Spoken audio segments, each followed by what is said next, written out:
Fix. We're back again. Today we've got Ray Schaub. And this guy, he's a New Yorker through and through. He's seen the darkest moments for this country up there. He was an entrepreneur during 9/11. Well, I'm not going to get into the story too much and let him tell the tale. Ray, thanks for coming on the Next Fix, brother. Thanks, Ryan. Really glad to be here. Thank you for having me. Yeah, and so like we were kind of talking about before we hit record, I took a peek into your bio, and let me tell you guys, like, Ray he's one of us. He gets it. He's seen the dark side of, using and abusing substances, and kind of snuck up on him like it did for a lot of us. So Ray, please let us know, like, what did the rock bottom moments look like for you, brother? When was things getting pretty sour on you? Well, let's see. I'll start a bit at the beginning. I started drinking when I was 12, and right. Big, Irish Catholic family, originally from the Midwest. And I was seventh of 8 kids. And so, yeah. So, what's interesting, a lot of people who are from big families will relate to this. Oftentimes these big families, the parenting tends to fall off the scale as you go down the ladder. Right. They're kind of done raising kids by the time they get to 7. Yeah. Well, it makes sense, because like the analogy of herding cats comes to mind. It's like what the they're all over the place. What the hell do I do? They're so conscious, and this is natural. So this isn't blaming and shame, but my parents, they had a lot on their plates, and a lot of chaos. And my oldest 2 siblings weren't allowed to drink until they were 18, pretty much, and they were sat down and given drinking lessons at that point. They were like taught what a martini looks like, and what's this, and this is, be careful of mixing this and this, and whatever the lore that was. Back then, when I was 12, my dad cracked open a beer and handed it to me. So by the time I was 15, I was drinking. Anybody in the household was drinking. I was drinking. Never had to sneak it. Never had to hide it. No measuring bottles and water. No, if they were having a cocktail, I was having a cocktail. I was offered a cocktail. Wine with dinner, I was having it. And then I had my first real red flag drinking moment at about 17. After an argument with my dad. I stormed off like any self-respecting teenager would. I slammed my bedroom door. That's what you're supposed to do. I think that's in the manual. And he came up and knocked on my bedroom door and said, "Hey, come on downstairs. We're going to settle this like men." And so in my family, it meant we were going to drink over it. And, so he poured 2 fingers of scotch into a rocks glass with some ice and a little bit of soda. And I saw a brand new bottle of white rum sitting on the kitchen counter, and decided to crack the seal on that, poured it neat into a rocks glass, drank it like, if anybody here has ever had a white rum like that, it's like just this side of butane lighter fluid. I drank the bottle dry in about, something like an hour, 45 minutes or an hour. And I got up and said goodnight to my father. And I remember, at one point much later, he said, you didn't even see it on him. I mean, this kid can really hold his liquor. He's really kind of proud of it. The next day I woke up in my own urine, feces, and vomit, to be graphic about it. Right. God, I'd been lying on my stomach, or else that would have been, that could have been a tragedy. The old trifecta, huh? All 3 of them. Yeah, all 3. Yes, exactly. It came out of every place it could. So I got up. I threw it all in the washing machine. I went to work digging ditches in the noonday heat in Alabama in July. Oh my God! Yeah. So, years later, I was sponsoring an anesthesiologist, and I was telling him that story, and he said, well, you know what classified you as an alcoholic? It wasn't how much you drank or what you drank or how fast you drank it. It's the fact that you functioned the next day. Oh, He wow. said, Yeah. that was classic alcohol poisoning. It should have killed you. Right. It's the curse. And yeah, that's because I've also dug ditches, but it is the curse, because I almost have an envious approach or observation. Like when I see somebody, they're like, oh, well, I got one DUI and that was it. I'm like, oh, I get like jealous. I'm like, man, that would have been nice. Like, Right. no, I just keep going. It's like, oh my gosh. Yeah. So I hear you. I feel you on that, brother. Oh, yeah. And so, I've had friends who talk about their one drunk moment, like, oh my God, one time I got so drunk and, I never did that again. Yeah, I got that same like jealousy, like really, But I mean, we're talking about, what they say is the allergy, but it's like, I do have a bona fide allergy to eggplant.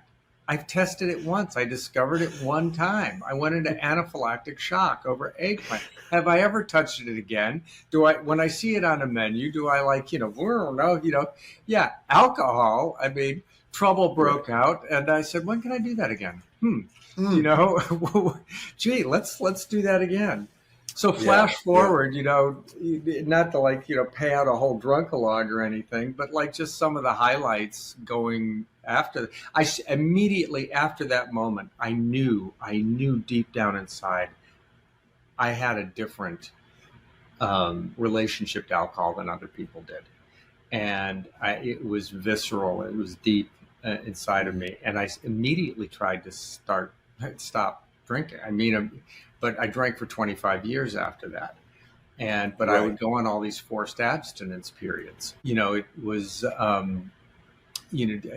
would stop for a weekend, or I'd stop for, a couple of weeks. I'd stop for Lent. A lot of Catholics can relate to that. And then you're like, oh, I'm good. It's like that's it. That's exactly it. You think, oh well, I can quit anytime I want to. I did quit for about a year and a half at one point, and in that year and a half, a depression lifted. I met the woman I married. I founded a company. I didn't attribute any of that to not drinking. I attributed it to I got this. And, there really wasn't a problem to begin with, kind of thing. But I had two bottoms after that. I had what I call a bounce and then a thud about a year apart. And the bounce got me into therapy and psychiatry, and I was being clinically treated for rage. Rage was a real aspect of my alcoholism throughout.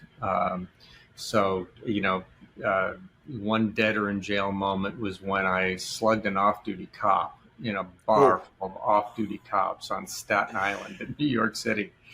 And long story short, they dragged me out onto the sidewalk, a bunch of other off-duty cops, and I just knew my body went limp. I felt myself float out of the thing with these enormous men carrying me out onto the sidewalk, and I thought, I'm either going to the New York Harbor that way, or I'm going into the 120 precinct this way. It was just right there on the corner. This is a cop bar where, off-duty cops drank.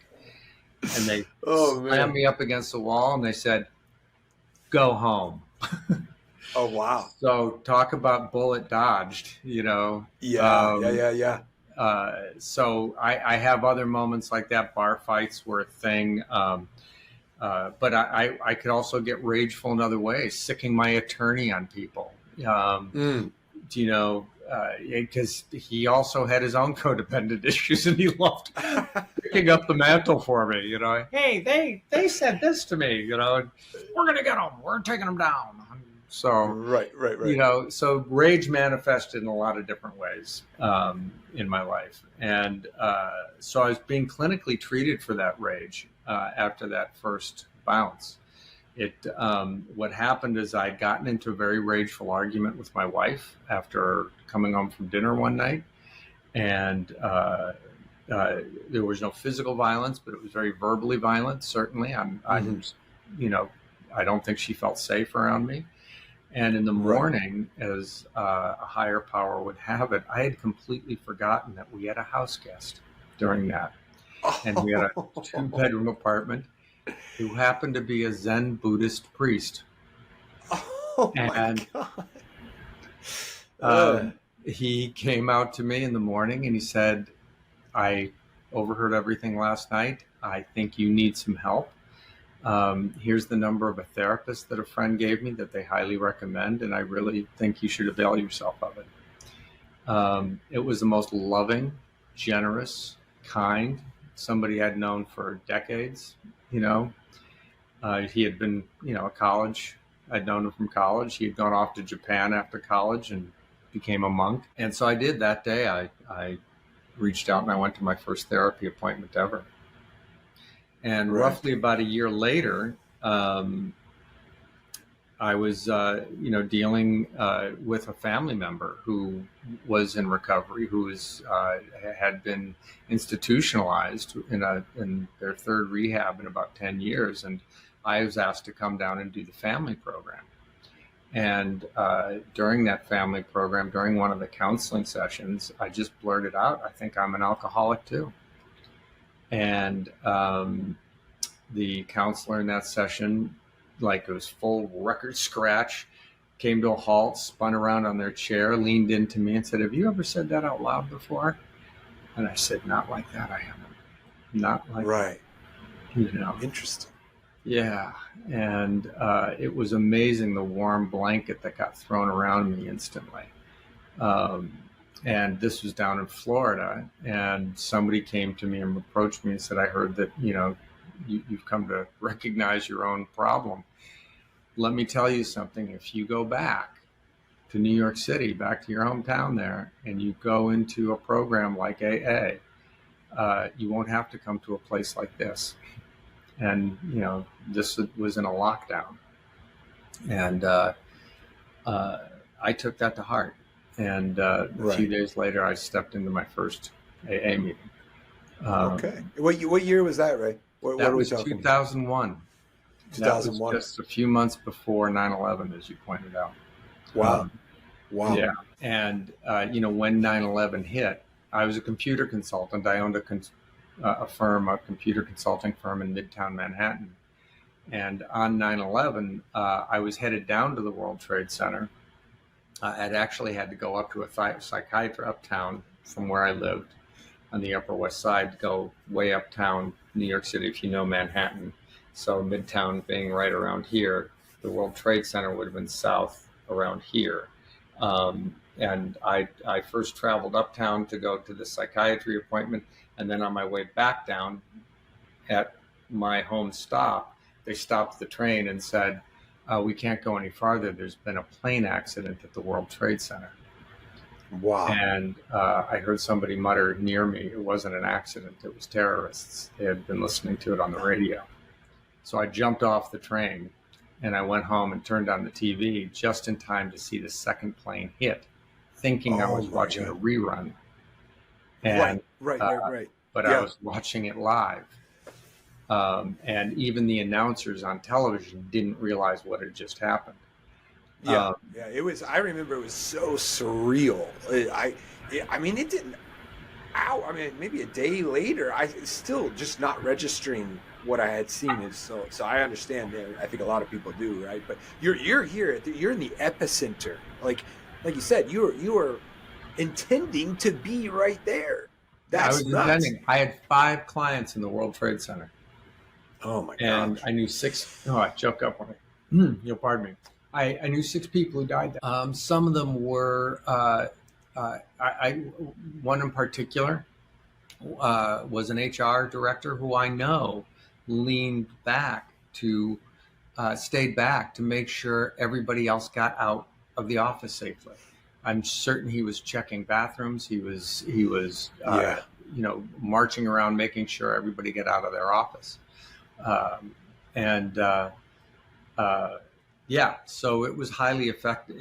And I was in early recovery. I was in early sobriety. It was the first day that I did not make a meeting. I had forgotten. I'd been a daily meeting maker since my first day, and because of the chaos and whatnot, and it was beautiful. I had an uncle who had been in long-term recovery, and he called me later that night and said, did you get to a meeting today? Didn't. He goes, get to one tomorrow. Yeah. So it was really. Yeah. So, well, what happened? And forgive me, I think maybe I had read this, maybe I didn't, but did this put fuel on your recovery, or was this an unraveling? I'm sorry that I'm not following. No. Did you? Good. No, it was just. It's a great question. That's truly a great question. I've never examined it from that perspective. Like it was the first time I realized that I could literally get through anything without a drink. Wow. And it was the first, and my developing spirituality came into a very clear focus. I remember particularly the next day, and that I woke up not necessarily grieving what had happened, but recognizing how it illuminated all the good in the world. That this was in stark contrast to all the other good that was in the world. That was a profound illumination for me, if you will. Wow, that's huge. I'm big on that. The contrast. I mean, it's just not a setting on your damn TV. It's how we know how good things are by seeing how bad things can be. And I think, again, going back to people that are in recovery, if you look at it that way, it's a gift, because you know damn well how dark it can be. So therefore, like, it's super easy for me to gain gratitude in a day. It takes me 1 second. I think back to my past 6-7 years ago, and I'm like, damn, I'm grateful for everything. And so, yeah, the contrast, like you had mentioned, is also, like you mentioned, it's illuminating. It sheds light on the good, but you have to choose that, and you did. It was a catastrophe, a tragedy. Evil, pure evil, but you extracted light from it, and so that's beautiful, man. That's amazing. The one thing I want to be clear about, because I'm very sensitive to this and to the tradition in AA, of maintaining our anonymity at the level of press, radio, and film. That has changed quite a bit in the social media age. But I just like to highlight, I am not a spokesperson for AA. And I happen to know many people who have gotten sober and who have remained abstinent from drugs and behaviors without 12-step programs. It has been invaluable for me. So I just want to make it clear that, different people listening today are going to be on different recovery paths. And that was mine. You're talking to one. Ray, I'm not a 12-step guy. It just wasn't my path. I have nothing but respect. Objectively, it's an outstanding program, if not the program out there. I tell people to go, but I didn't go. Like, it's just because it works. It works for a lot of people. But I'm definitely one of those people. It just wasn't. It just wasn't a part of it for me. So yeah, you're talking to one of the people. But hey man, everybody's got to find their unique solution. That's what that's what it is. And it's any of those types of 12-step or outpatient or anything is available to anybody anytime they need it. They don't have to do it at the outset. I've known several people who have remained abstinent for a number of years and then finally decided to try an AA meeting when different things changed in their lives. So and then other people who were very active members of the program who then at a certain point stopped using AA but are still abstinent from alcohol. So it can work in all kinds of different levels and ways. Yeah, for certain. Well, okay, so now, because I'm a little bit more privy than the audience. So you had a business Well, I guess the main question is where you're at now, brother. Yeah. What are you doing now? As far as, are you active in the community other than, or are you going to meetings still, or are you professionally involved in the community? What does it look like these days? Well, it's a great. Yeah, thank you for asking. Yes, I still attend meetings, and I attend predominantly Zoom meetings lately. Right. Since the pandemic. I also uh, I did recently obtained my peer advocate certification in the state of New York, and Well, you gotta tell me what that is, though, Ray. I don't know what is. I'm sorry okay, if a I peer advocate forgive is me. someone who helps guide somebody who is seeking recovery, somebody who is not Uh, yet in recovery but is seeking it and Got it. needs some coaching. So there are different levels of counseling in that regard. There's something called the KSAC, which is the Certified Alcohol and Substance Abuse Counselor, who is actively in there um, coaching people on their recovery and guiding them through it. And a peer recovery advocate is somebody who is a peer, starts as a peer, somebody who's already in recovery, who helps them build a plan that might include going to a KSAC, might include therapy, might include 12-step. It's a plan that the participant feels like they can adhere to, that resonates with them for their particular substance or behavior that they're working on. So the emphasis is on the word peer. Got it. So I am not a therapist. I am not a psychiatrist. I'm not a counselor of any kind. I am somebody who's been there, who has a sense of their own feel and story for it, and is there to help somebody build their own plan for recovery, if that makes Got sense. it. Oh, it does make sense. Yeah, and well, Yeah. it's also, it's very nice that you know, I think that at times people can get the wrong idea by seeing certain words, and I'll give you an example. Like, my website is myrockbottomrecovery.com, and Mm-hmm. people have messaged me, and they're speaking to me as if I'm a rehab facility, and so I'm like, hey, listen, you know, I help people, but I don't think I'm not fit for helping you. Like, you need professional help, or you need a doctor, or you need to go to a rehab. I'm not a rehab. The word happens to live in the domain. So I encounter that sometimes. And I think Right. that drawing those lines, it can be tough, especially when people are desperate. They're like, hey, somebody help me. And then meanwhile, there's a whole slew of rules, legality and things like Yes. that, and then also skill sets. Like, I don't have the skill set to run an effective rehab, or to effectively help somebody at that portion of their journey. I can maybe help later on, but so it's important to know that where you stand, and then you emphasize the word peer, which is Right. fantastic. But hey, man, that community is how we get there. Right. Right. And very few people are going to understand as well as somebody who's been through it. They're just, I have met many professionals in this field who are not themselves alcoholics or addicts. And I can say that there are components of it they just don't get, and it's hard. They don't understand the bottom.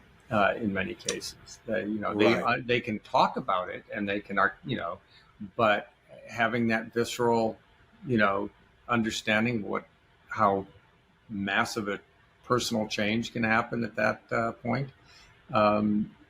So I think in large measure why the peer advocacy role was developed was just for that, to make sure that voice could be heard by somebody, to make sure that they had access to people who've been through it. Yeah. Well, that's a blessing that you're doing that work, brother, for certain. Yeah, thank you. And it's, one of the primary motivations for doing that is one's own recovery. So, by bringing the message to others, we're reinforcing it in ourselves.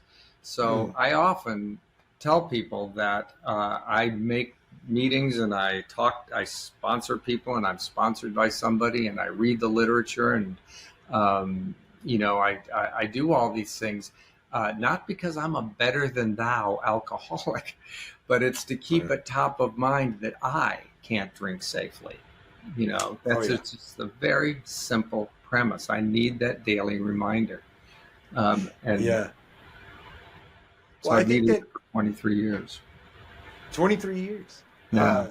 Man, so I think that before we hit record, I was kind of mentioning to you about helping people a few rungs lower than us on the ladder. So I think that it's imperative that we simultaneously look forward into the future, but also look back and help people that we're familiar with their circumstances. And it doesn't promise that we have the solution. I just feel that it's a responsibility, or at least that's how I felt. I felt that was a part of my journey. It was like, man, I am fully moved when I see somebody and I remember that. And I'm like, damn, like if I could just show them what's possible, or if I could show them their future beyond this, because how it was for me, like I lived at 4 hours at a time. That's all I could think about, because that's as long as I could stay wasted or high. So everything was shrunk, and man, you get stuck in such a small sphere of consideration. There's so much escaping you. And so anyways, I think that that we're uniquely capable for assisting people. But as you had mentioned, it's not completely a completely selfless act. It solidifies our sobriety and our progress. It does so many things all at one time, and I think it's a beautiful thing that like you and I, we're out here and we're talking to people that are all over different places and phases of recovery, but we're doing our best to lend some knowledge or some familiarity and just like let people know that they're not alone, and that there's a future that is possible. Because man, those two things right there, you feel like you're alone, you feel like nobody gets you, and then you think that you don't even have a possible future better than what you got. Yes, there's so many touch points there that I want to help emphasize and validate. But really, the key one is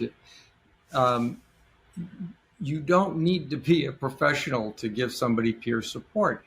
Oftentimes, with somebody who is struggling and reaching out for help, you might be the first person that gave them empathy. They've been surrounded with people just raging at them to, stop drinking and stop getting into trouble and stop causing all this pain and suffering. And, and you're the first person who looks at them and says, I understand. And those are two of the most magic words in the English language. I understand. Often when we're in discussion or even argument with somebody else, the only two words they'd like to hear are I, and if that's all you give somebody that day, you've given them a profound start to their recovery. Yeah, that's a major turning point in my journey. Was like the singular person that didn't make me feel worse. And real quick, the scenario went, they came over to get me because I didn't show up for work. They not get me, but they came over to check on me, and I had a giant bottle of vodka in the refrigerator. That's all I had to my name. And they didn't, he looked in there and he says, well, looks like you need to go grocery shopping. And he closed it, and he didn't pour it out, and he didn't yell at me, and he didn't make me feel bad. He told her the crappy little joke. And that little tiny difference of a lack of shame, the shame kind of went away, and I was like, huh. And then he sat down and he spoke to me for a while, despite my circumstances of being, definitely not sober. And then he prayed with me. He just held my hand and he prayed for me, and he said, I'll see you in the morning. And he left. And it was a major moment. It was a pivotal moment.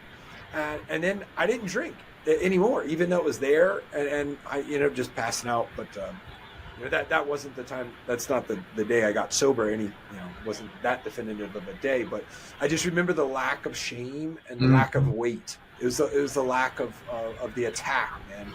And then, like you had said, he didn't say the words "I understand," but it was like I see you. Like he acknowledged that I was suffering. He made you feel understood. Yeah, exactly. Right. Right. It was huge, man. Oh, that's a powerful story. Thanks for telling me that. For sharing. But, all right, man. Well, hey, listen, I want to know now. Okay, so in my mind, I'm a little bit jumbled up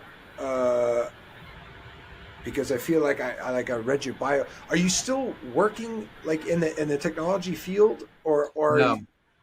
No. Okay. So life took a lot of like zigs and zags and twists and turns after that. So, but you were, I'm not crazy. You were. No, you're not crazy. I was in that field for like 20 years. I was a computer consultant. I owned a firm. So right after 9/11, I simply was in compos mentis early in recovery to keep the company afloat. The Small Business Administration was throwing money at companies in New York City to keep them afloat.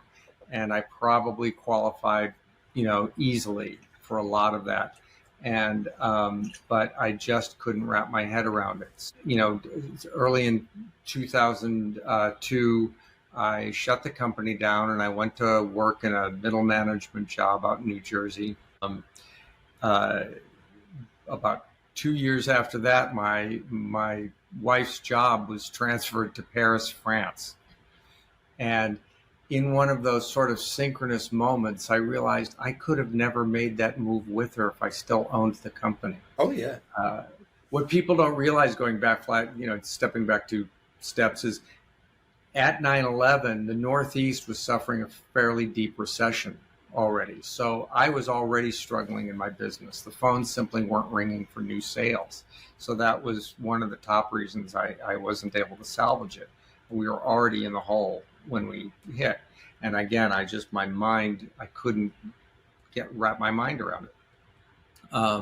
Right. So when her job was transferred, it was like this amazing thing, like, oh my God, if I was still running this company and had employees and had accounts and had clients and everything, I couldn't just pack up and go with her. I'd have had to, and we didn't have any kids at the time. So I threw myself into the recovery programs there in Paris. It was wonderful. We lived there for close to 3 years, at least 2.5, depending on how you. So count. It was easy for you to find meetings in France? Oh, absolutely. There's a wonderful English-speaking community. Oh. You will find, and this is a big message for your audience, you will find 12-step programs, particularly AA, everywhere in the world. Wow. In every language.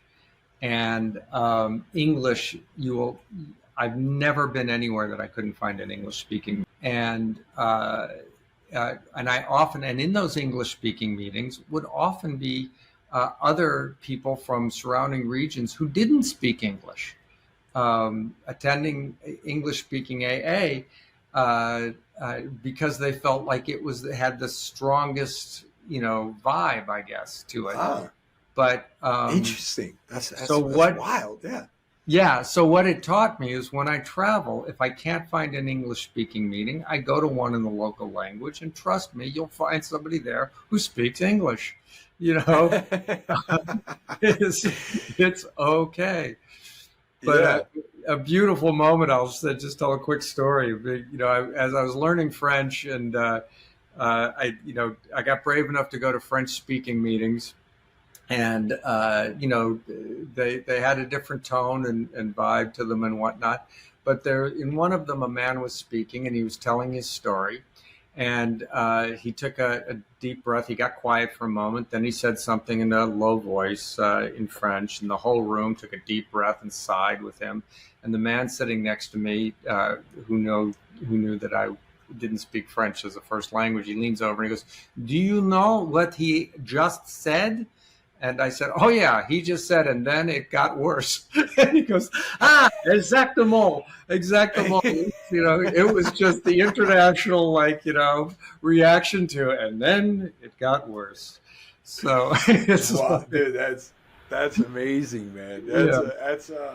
And so yeah, the connection is there, with the same problem, but not the same language, right? Like Correct. it's like Exactly. wow, because there's one thing that you can extract from that person, even if you don't understand a single damn word. It's like this person has suffered, and we probably have a lot more in common than we imagine. Other than the language thing, obviously that's different. But like, there's a community, and then there's an understanding. Like you said, like that guy, whatever understanding is in French, like Mhm. it's like Right. it's like yeah, he understands you while he's telling your story, and the words aren't, they help, but they're not necessary. And that's Right. what a gorgeous experience, man. Yeah. That's So well. from Speaking there, of, yeah, oh, go go ahead. ahead. No. You tell me. So from there, we moved to Singapore, of all places. Found meetings there. Beautiful, great English-speaking group there. I traveled around Southeast Asia from there. Went to meetings in Kuala Lumpur, and English-speaking. So it'll travel with you. Uh, this program, and in Singapore, after 13 years of trying, my wife got pregnant, and Okay. so then, cliff notes are we came back to New York. The company transferred her back to New York City, where we still held an apartment. And at 20 weeks in utero, we discovered that our child had Down syndrome. And so he's 16 today. He's my wingman. He's the light of my life. But I went from that, because she was the primary breadwinner, I became his primary caregiver. Okay. So I was well out of the technology field at that point. And during the pandemic, when schools closed, he was remote learning from here and needed, pretty strict supervision and whatnot. My career just changed, and I just started focusing on mindfulness and mental fitness and meditation and the like. There it is, mental fitness. I'm dying to hear about this, brother. Those two words ring a bell in my ear, and I think so. That's leading into, like, I want to know what you have on the horizon, like what's coming up for you. What are you working on? Great. My story, even for today, is as much about reinvention. If you heard all the zigs and zags that got taken, as it is about recovery. Decades ago, I moved to New York as an actor. And from being an actor, I segued into being a computer consultant. So tough segue. Yeah. Tough segue. If you can call it a segue. And it was, my day job was like, as an actor, was like operating these brand new things called IBM PCs. And within about 4 or 5 years, I had enough knowledge and experience and information to hang out my shingles. So that's how that segue happened. That zigzag happened. And so, but during the pandemic, I was relying heavily on my own meditation practices, to get through and to cope and whatnot. And I'd been studying. So my first exposure to mindful techniques at all was back during my drama training. My degree is in drama. And they gave you mindful movement. They gave you meditation techniques. They gave you breathing techniques and whatnot. And then flash forward, those started to really support my recovery. Many of your audience members are familiar with the 11th step in 12-step programs, where we sought through prayer and meditation, as it's phrased. And so I started studying it formally about 20 years ago. And the teacher I first started with then sort of handed me up to his teacher, who I've been studying with for about 16, 17 years now. Both of those teachers came to me at one point and said, it's time for you to start teaching. So in that exact paradigm, as you and I are talking about, we're reaching out to help others. That's the same thing with, I'm not a monk, but becoming a monk, before you become a monk, you must start teaching others. And the term rabbi in the Jewish faith means teacher. They must start teaching others. So, teaching others is a profound way of developing one's own spiritual practice. I discovered, so I first got certified in something called mindfulness-based stress reduction, MBSR, and was developing and teaching that program in an 8-week cycle. And then I was trying to, sort of fill in some of the gaps in that program that I thought needed some filling in. And while I was doing that, I stumbled across a program called Positive Intelligence that was recently developed only a few years ago by a gentleman named Shirzad Shamin. And he organized this using an app, to help guide people in becoming more present in their lives and switching from a negative reactive mindset over to a positive responsive mindset, using a lot of the principles I was starting to develop myself. And primarily in really coaching people on a day-to-day basis. So it's referred to as mental fitness because it borrows from the paradigm of physical fitness.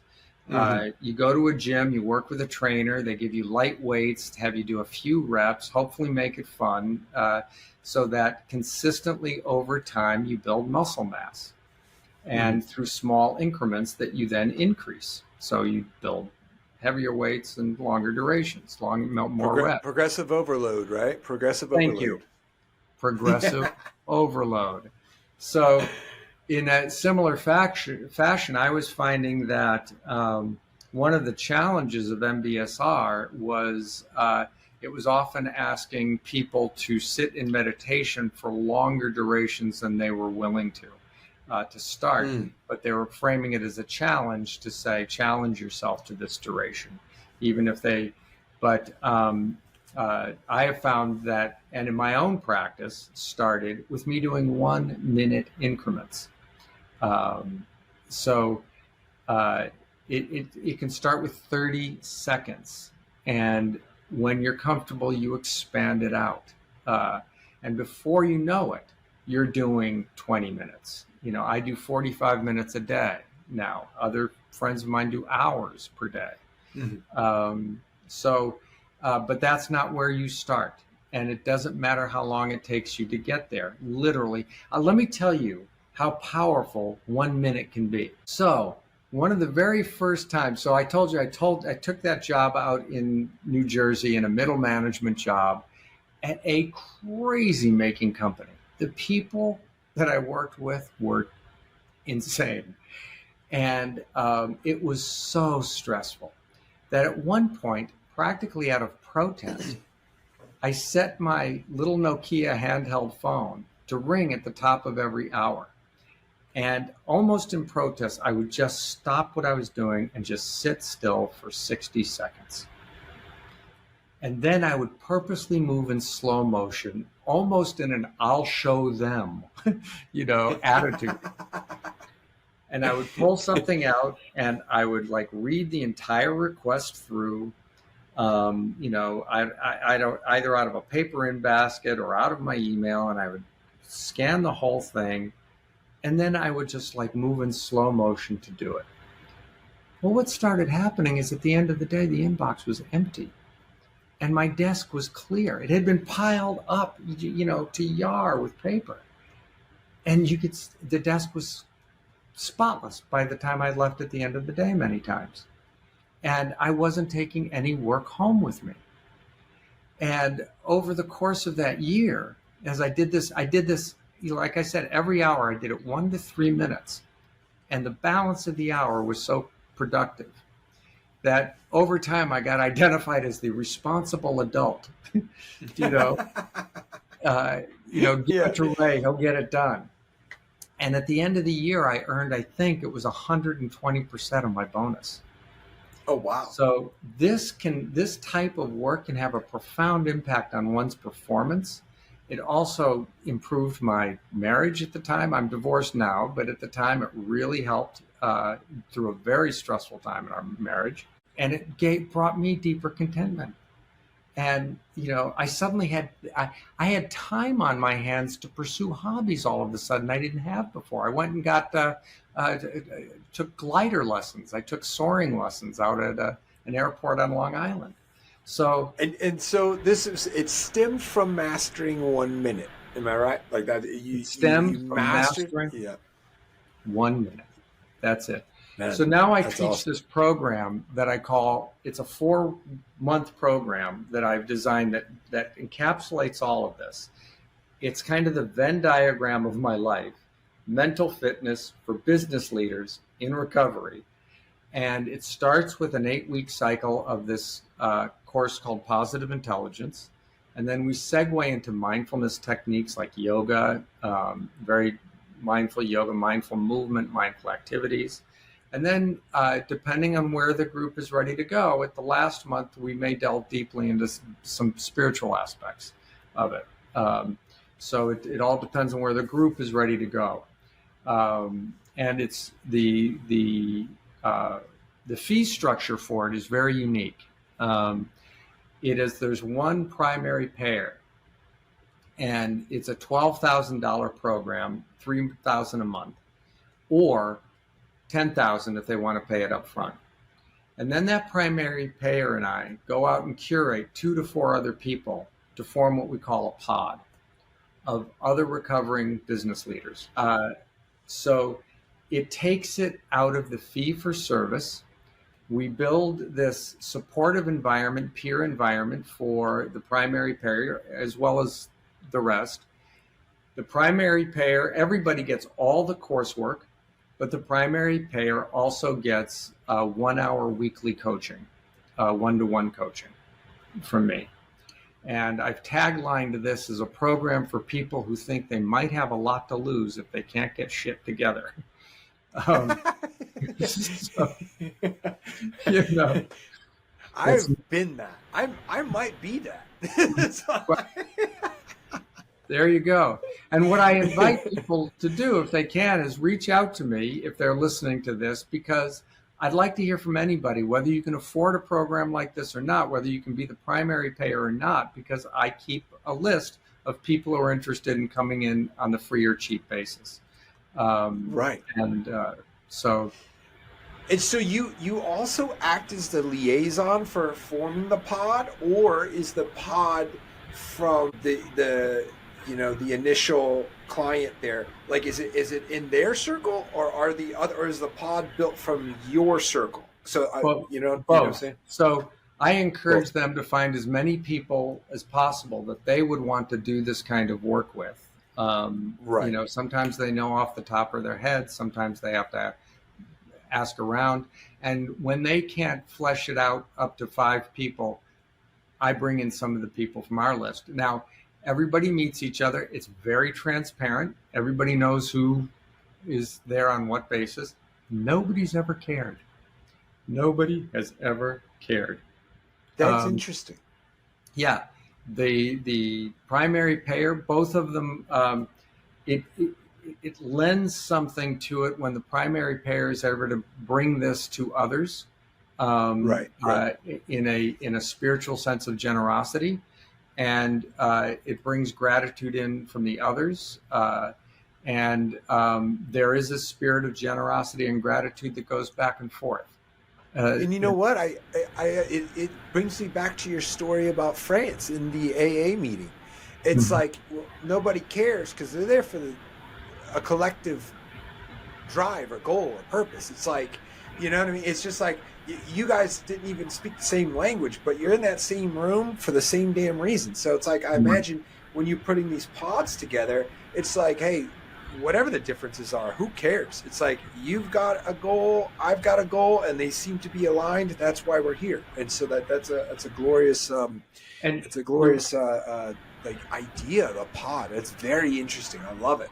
Yeah. So thanks. And it's the everyone who in the pod is a business leader at some level. So they're either a solopreneur or a CEO of a Fortune 100. Or anywhere in between, and they can be a department head, a division head, whatever. If they can't shut their work off at the end of the day, they qualify. If it's the kind of thing they're worried about the P&L, they're waking up, sweating payroll, hiring, firing, all of those things, you're in. And everyone is in active recovery. So whereas the pure advocacy that I'm certified in is basically pre and during recovery, or initial recovery, we'll call it. This is for people who are at least 6 months abstinent from their drug or behavior of choice, if that makes sense. So there's a clear delineation between those two circles, if you will. Well, man, I love how unique it is. I love how it's like a win-win-win. And I haven't heard of anything like that. I haven't heard of anybody going through that approach or having the position that you have to to build that bridge. But man, super valuable. So, everybody wants to know where to find you. So you're going to tell us, but I'm also going to link it into the show notes and all of that. So I'll have that for everybody's eyes when we publish this episode. But just kind of reiterate where we can find you. Good. Well, the best way to reach me these days is through LinkedIn. So connect with me on LinkedIn. If you're someone in this business leader aspect, you 99% chance have a LinkedIn account. And I find that is one of the best places. And you can find out a lot more about me there. I think it's possibly you may have gone to LinkedIn and look. And we get to know a little bit about each other that way as well. If you reach out to me through LinkedIn, I will send you a link to something that we use in positive intelligence. It's called a saboteur assessment. And it's this 3-minute survey that you take that looks at how your mind handles negative reactivity. And you'll send me your results from that once we start a dialogue, and you and I will have a sample coaching session. You get a little taste of this thing, and then you'll tell me how you want to fit in, or if you want to fit into this, if you want to be listed as an alternate participant, or if you're interested in being a primary in this thing, we will design the whole thing around you in there. So this is not an impulse purchase. This isn't like a join now, And exactly, yeah. The operators are standing by. What I do want to say too, that this also is not in lieu of any other modality you might be in. So if you're in therapy, if you're in 12-step, if you're in psychiatry, any other type of thing you're pursuing, what I've heard overwhelmingly from participants is this augments all of it. This tends to make you more present in your therapy,